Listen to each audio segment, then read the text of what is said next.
My name is Margaret Chen. I'm 67 years old, and last Christmas, my own daughter-in-law called me white trash to my face. But here's what she didn't know. The $200,000 I'd given her family over the years was about to become the very thing that destroyed everything she thought she had. This is how I taught my ungrateful family that generosity has a price, and karma always collects its debt. You know what breaks your heart more than anything?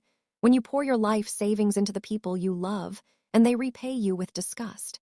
My name is Margaret Chen, and for 7 years I've been quietly supporting my son David and his wife Sarah.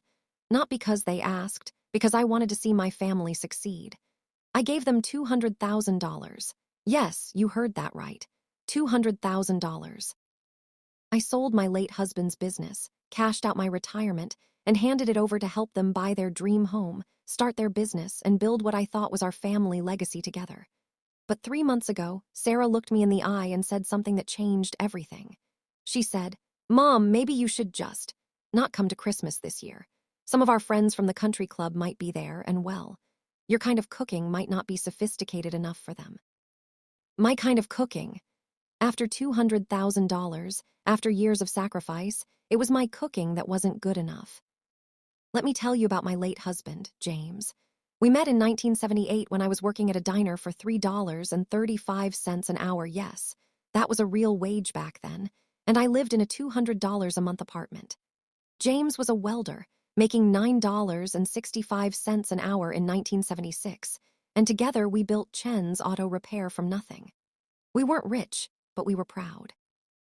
We saved every penny, reinvested in our business, and raised our son David to understand the value of hard work. James used to say, "Margaret, money is just paper, but family is forever." He died of a heart attack in 2014, leaving me with our successful business and a retirement account that represented everything we'd worked for together. When David married Sarah in 2016, I thought I was gaining a daughter. She came from old money. Her parents had a lake house and belonged to that country club where you need to know people to get in. I was just the immigrant's wife with grease under her fingernails, but I welcomed her with open arms. Sarah's parents, the Hendersons, were the kind of people who looked down their noses at anyone who worked with their hands. They'd made their money in real estate and thought they were better than everyone else. But I was determined to prove that I could be part of their world, that I was worthy of being their son's mother-in-law. The first request came 6 months after their wedding. "Mom, the house we want costs $450,000, David said. "Sarah's parents think we should wait until we can afford it ourselves, but we found our dream home." I didn't hesitate. I gave them $80,000 for the down payment. Sarah cried happy tears. "Mom Chen, you're like the best mother-in-law ever," she said, hugging me tight. She was so grateful then, so appreciative. I thought I had finally earned my place in their family. The house was beautiful, a 2-story colonial with a finished basement and a 3-car garage. It was in a good neighborhood, close to good schools, and Sarah was thrilled. She posted photos of herself in the kitchen, in the master bedroom, on the back porch, always tagging me with "Thank you, Mom" captions. Her parents came for dinner, and they were polite to me, even complimentary about the house. "Margaret, you've given them such a beautiful start," Mrs. Henderson said. "David is so lucky to have such a generous mother." I felt like I belonged, like I had finally proven myself worthy. The second request came a year later. "Mom, I want to start a catering business," Sarah said, "but I need $60,000 for equipment and licenses." Again, I helped without question. I'd raised my son to take care of his family, and if that meant taking care of his wife too, so be it. Sarah was so excited. She had business plans, marketing strategies, and a vision for success. "This is going to be amazing, Mom. I'm going to be the premier caterer in the county." She showed me photos of expensive equipment, professional kitchens, and fancy table settings. I was proud. I was investing in her dreams, just like James and I had invested in ours. The third and final request was for their son's college fund. $60,000 for a good start, David explained. $200,000 total, and our son will never have to worry about student loans. I gave it all, every penny. My husband's business, our life savings, our security, I gave it to my family because that's what family does. We're supposed to take care of each other. During this time, I was also secretly paying their mortgage. They thought they were managing their finances, but I'd been quietly covering their $2,400 monthly payment for 6 years. Another $43,200 I'd been paying on Sarah's business loan. In total, I'd given them $416,000 more than James and I had made in our entire marriage. I never told them about the payments. I wanted them to feel successful, to think they could manage their own finances. I was their secret safety net, their invisible support system. Sarah's catering business was doing well initially. She catered small parties, church events, and local weddings. She made enough to cover her expenses and then some. David got a promotion at his job, and they were talking about expanding, maybe buying a second house. They invited me to dinner every Sunday. Sarah would make my favorite dishes, and we'd talk about the future. They'd mention their son's education, their retirement plans, their travel dreams. I felt included. I felt loved. I felt like I was part of their future, not just their past. But slowly, things began to change. Sarah started making comments about my clothes, my car, my apartment. "Mom, you should really consider updating your wardrobe. That style is so vintage." She'd suggest that I should move to a better neighborhood, that I should think about my image. David would stay quiet during these conversations, but I could see the shift in his eyes. He was starting to see me the way Sarah did. The Sunday dinners became less frequent. Then they stopped altogether.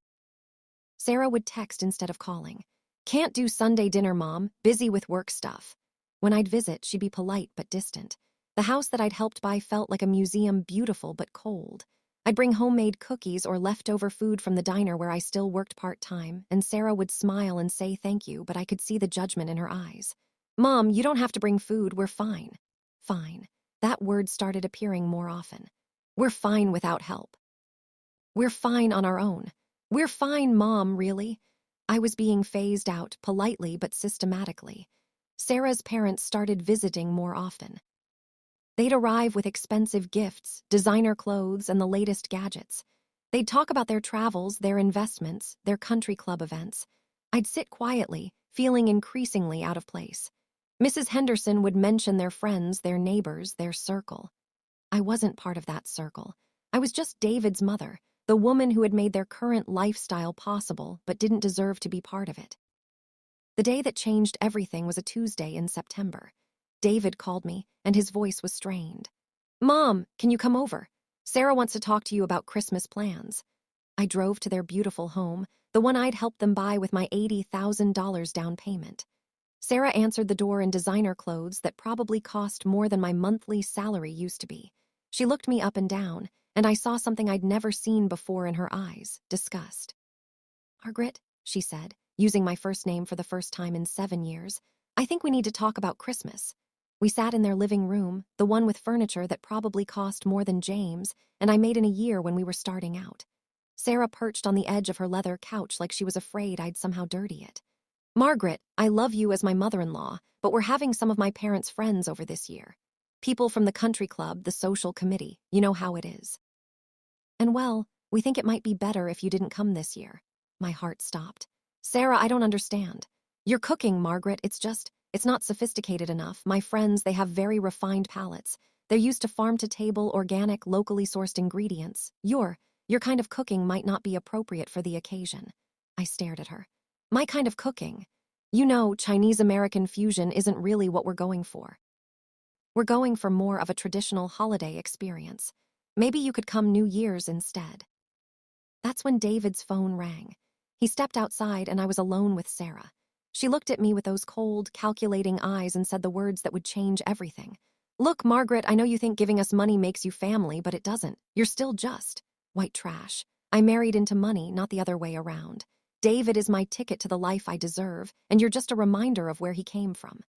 The words hit me like a physical blow. White trash. After $200,000 of my life savings, after years of sacrifice, after building their entire financial foundation, I was white trash. "You want to know what your $200,000 really bought you, Margaret? It bought you 7 years of pretending to be part of our family. It bought you the right to feel like you belonged. But it didn't buy you respect. It didn't buy you acceptance. It didn't buy you a place in our world." She stood up, smoothing down her expensive dress. "I married David because he was the son of a successful business owner. I thought I was marrying into money. Instead, I married into a family of mechanics and waitresses. Your kind of people. And I've been trapped here for 7 years, pretending to love you, pretending to appreciate what you've done when really you're just a reminder of everything I'm trying to leave behind. Sarah, I whispered, we're family. No, Margaret, we're not family. We're business partners who had a deal. You gave us money, we gave you the illusion of being wanted, but the deal is over.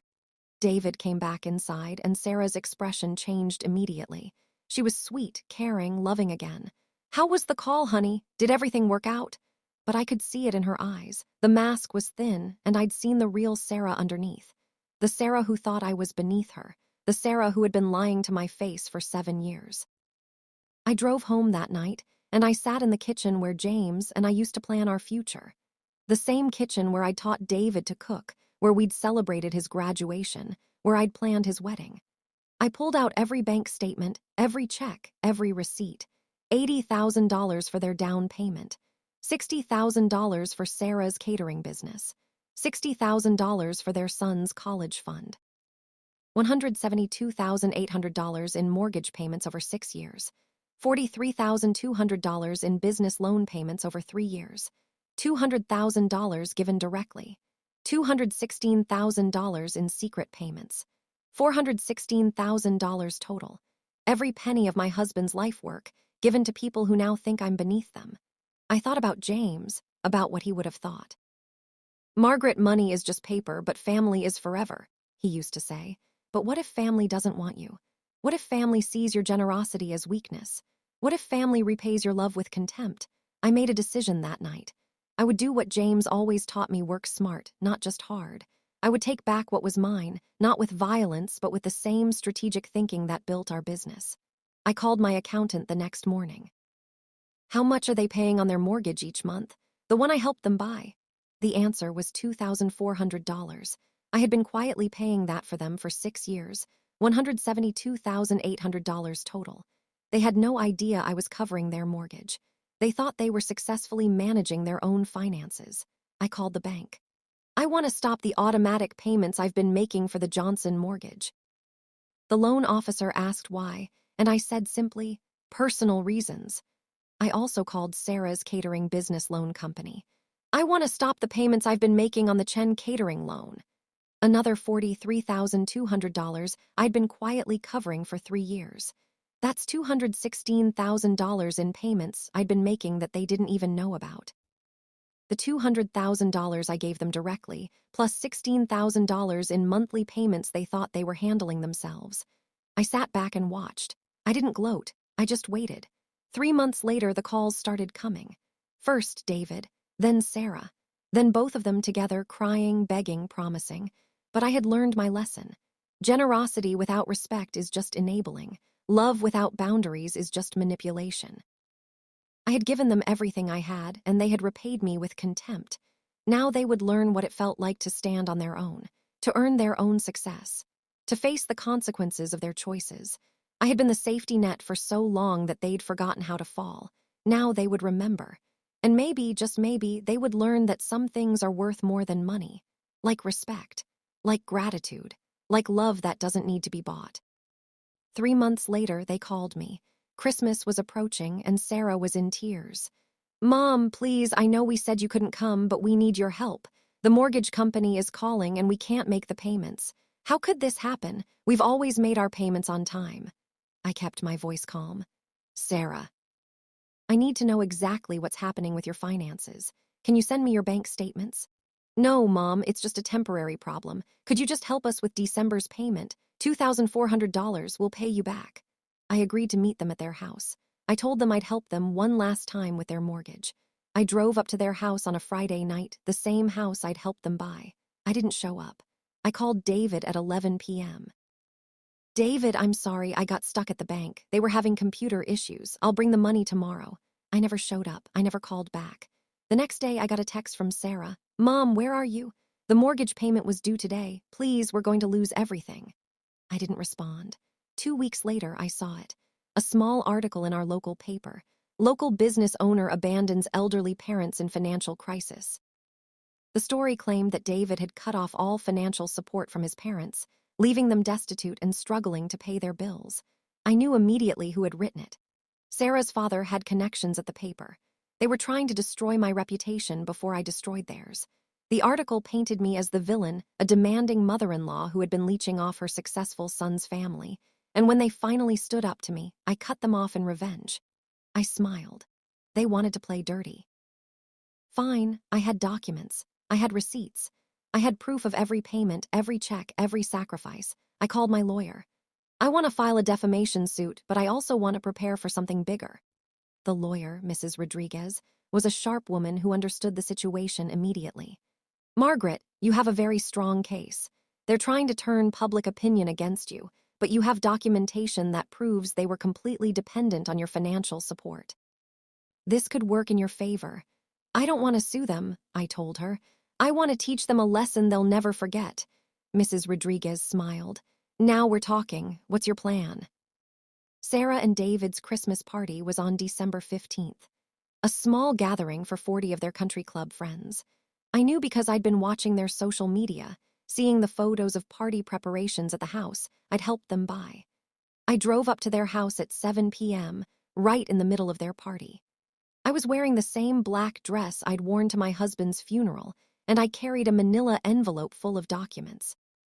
The door was answered by Sarah, still in her expensive party dress. When she saw me, her face went white. Margaret, what are you doing here? You weren't invited. Sarah, I'm family. I don't need an invitation to my own son's house. I walked past her into the living room where 40 of their sophisticated friends were mingling. David saw me and started walking over, but I held up my hand. Ladies and gentlemen, I said, loud enough for everyone to hear, I'm Margaret Chen, David's mother and the person who gave this family $200,000 over the past 7 years. The room went silent. Sarah called me white trash. She said my kind of cooking wasn't good enough for her country club friends. She said I was just a reminder of where David came from. Well, I thought you should know exactly where David came from and where he's going. I opened my envelope and started passing out copies of bank statements, check receipts, and mortgage payment records. This is $80,000 I gave them for their down payment. This is $60,000 for Sarah's catering business. This is $60,000 for their son's college fund. And these are the mortgage payments I've been making for 6 years that they didn't even know about $172,800. I looked directly at Sarah, who was now surrounded by her horrified country club friends. But the best part, the article you wrote about me abandoning my family. I have screenshots of Sarah's Facebook posts from 3 years ago, bragging about how her mother-in-law pays for everything. I have receipts for $216,000 in payments I made that they thought they were making themselves. I walked over to David, who was shaking with anger and embarrassment. Son, I gave you everything I had because I loved you. I thought I was building a family legacy. Instead, I was funding your wife's campaign to erase me from your life. I'm done. I turned to the room full of Sarah's friends, who were now whispering and staring. Sarah called my kind of cooking unsophisticated. I worked 12-hour days at a diner for $3.35 an hour to raise my son. I built a business from nothing. I sold everything I had to help my family. That's not white trash, that's love. And apparently some people don't know the difference. I walked to the kitchen and opened the refrigerator. Inside were the same expensive organic ingredients Sarah had mentioned, the ones she thought were too good for my kind of cooking. I'll be taking these home, I said, starting to pack up the food. After all, I paid for them. The silence in the room was deafening. Sarah's face had gone through several shades of red, from embarrassment to rage to desperation. Her country club friends were looking at her like she was a stranger, whispering among themselves and glancing at the documents I'd distributed. One woman, an older lady with silver hair, approached me. Margaret, I'm Mrs. Patterson. I heard what Sarah said about your cooking. That's absolutely ridiculous. I'd love to try some of your food. She looked at Sarah with disappointment. Sarah, what were you thinking? This woman gave you everything. Your house, your business, your security, it all came from her generosity. Sarah tried to explain, tried to make excuses, but her words fell on deaf ears. The people she'd spent years trying to impress now saw her for what she really was, a woman who had repaid generosity with ingratitude, love with contempt. David stood frozen in the corner, watching his world crumble. The man he'd become, the life he'd built, the image he'd cultivated, it was all falling apart because of the woman he'd chosen to marry. Mom, he finally said, his voice barely above a whisper, I didn't know you were paying our mortgage. I didn't know about the business payments. Sarah told me we were handling our finances ourselves. David, I replied, you knew what I was giving you. You knew about the $200,000. But you didn't know what you were giving in return, your respect, your loyalty, your love. And that's what matters most. The party ended early. Sarah's friends left quickly, some offering condolences, others avoiding eye contact. By 8 p.m., it was just the three of us standing in the house I'd helped them buy, surrounded by the expensive furniture I'd made possible, in the life I'd funded but would never be part of again. Sarah was crying now, real tears, not the fake ones she'd shed when she wanted something. Mom, I'm sorry, I was wrong, I was so wrong. Sarah, I said, apologies don't rebuild trust. They don't erase the hurt. They don't undo the damage. You had 7 years to prove you were worthy of my generosity. You chose to prove you weren't. The next morning, David was at my door. Sarah wasn't with him. Mom, I'm so sorry. I didn't know she was going to say those things. I didn't know about the article. I didn't know you were paying our mortgage. David, I gave you $200,000 of my life savings. I gave you security, stability, everything I could. But I can't give you respect. That's something your wife has to earn, and she chose to throw it away. Mom, please, we're going to lose the house. The business is failing without the payments. Sarah's parents are threatening to cut us off now that everyone knows what really happened. David, I'm not going to help you, not anymore. You made your choice 7 years ago when you married someone who thinks your mother is beneath you. Now you live with that choice. He cried. He begged. He promised it would be different. He swore he'd leave Sarah, that he'd make it right. I listened, but I didn't change my mind. David, I gave you everything I had for 7 years. I was your safety net, your backup plan, your invisible support system. But I can't be your enabler anymore. You need to learn to stand on your own, to make your own decisions, to face your own consequences. Mom, I love you. I love you too, son. But love doesn't mean allowing someone to destroy you. Love means setting boundaries, protecting yourself, and teaching others to respect you. He left without his mother's help, without his safety net, without the financial security he'd taken for granted. 3 months later, I read in the paper that they'd lost the house. Sarah's catering business had failed without my financial support. They'd moved back to her parents' house, and David had taken a job at a gas station. I felt nothing. No guilt, no regret, just peace. The legal battle was brief but satisfying. Mrs. Rodriguez filed my defamation suit, and within weeks, the newspaper issued a full retraction. The headline read, "Correction, local business owner's generosity misrepresented in previous article." The retraction detailed the $416,000 I had given to my son's family, the secret payments I had made, and the hurtful comments that had prompted my decision to stop providing financial support. Sarah's father's influence at the paper was strong, but the truth was stronger. The article also mentioned that Sarah had admitted to making false statements about my character and had been ordered to issue a public apology. She never did. Sarah and David sent me a Christmas card this year. No money inside, no apology, just a generic "hope you're well." I threw it away. David tried calling a few more times, but I stopped answering his number. He left messages about how sorry he was, how much he missed me, how he'd made a mistake. I listened to the first few, then stopped. Some mistakes can't be undone, only learned from. I'm 67 years old now. I live in a small apartment with my late husband's retirement money, the money I didn't give away. I work part-time at a community center teaching kids about auto repair, just like James taught me. I'm happy. I'm free. I'm not carrying the weight of a family that sees me as a cash machine. The kids at the community center call me Grandma Margaret. They bring me cookies they've baked, show me their report cards, ask for my advice about everything from relationships to career choices. They appreciate what I have to offer without taking advantage of it. That's real family. Mrs. Rodriguez visits me sometimes, bringing stories from the legal world and updates on Sarah and David's situation. They're still struggling financially, still living at Sarah's parents' house, still trying to rebuild their reputation in the community. They're learning, she told me last month. Slowly, but they're learning. Good, I replied. Some lessons can only be learned through experience. I keep all the documents from that time, the bank statements, the receipts, the newspaper clippings, the legal papers. Not as proof of what I did, but as reminders of what I learned. Generosity without boundaries is just enabling. Love without respect is just manipulation. Family without loyalty is just obligation. I gave my family everything I had, and they repaid me with contempt. But I also learned that standing up for yourself, even against your own family, is sometimes the most loving thing you can do to yourself. Sarah and David learned that money can't buy respect, that generosity can't be forced, and that family bonds require more than financial investment. They learned these lessons the hard way, but they learned them. Whether they'll ever be able to rebuild what they destroyed remains to be seen. But I know I made the right choice. I chose myself. I chose my peace. I chose to stop being someone's invisible safety net and start being my own person again. You know what I learned? Generosity without boundaries is just enabling. I gave my family everything I had, and they repaid me with contempt.